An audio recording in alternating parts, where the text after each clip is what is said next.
Assalamualaikum warahmatullahi wabarakatuh. Perkenalkan, nama saya Bian Aswarananda Saputra dari kelas 10 IPS 4. Di sini saya akan menjelaskan tentang corak hidup manusia zaman praksara. Pada awalnya corak hidup manusia zaman praksara dengan cara nomaden atau berpindah-pindah. Kemudian mereka mengalami perubahan dari nomaden ke semi nomaden.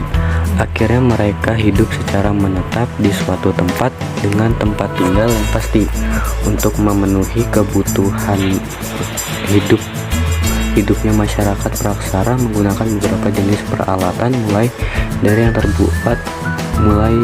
terbuat dari batu hingga logam.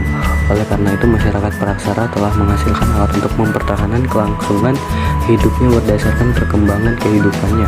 Masyarakat praksara terbagi menjadi 3 masa, yaitu masa berburu dan mengumpulkan makanan, masa bercocok tanam, dan masa perundagian. Yang pertama, masa berburu dan meramu adalah masa makanan dari alam dengan cara berburu binatang, mengumpulkan makanan dari flora yang tersedia di alam.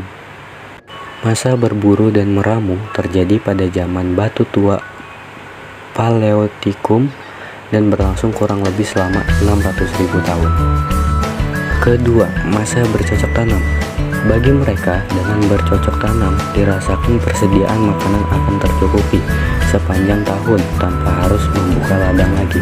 Selain bercocok tanam, juga mereka mengembangkan hewan ternak untuk dipelihara.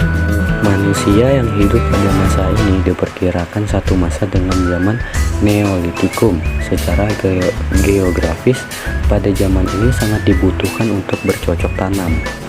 Ketiga, masa kehidupan perundagian. Pada masa ini diperkirakan satu zaman dengan masa perunggu.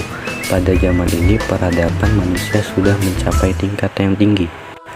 Hal ini ditandai munculnya sekelompok orang yang memiliki keahlian tertentu dalam pembuatan gerabah, pembuatan perahu, serta yang paling menonjol adalah pembuatan bahan-bahan dari logam. Dengan munculnya masa perundagian, maka secara umum berakhirlah masa di Indonesia, walaupun dalam kenyataannya ada beberapa daerah di pedalaman yang masih berada di zaman batu.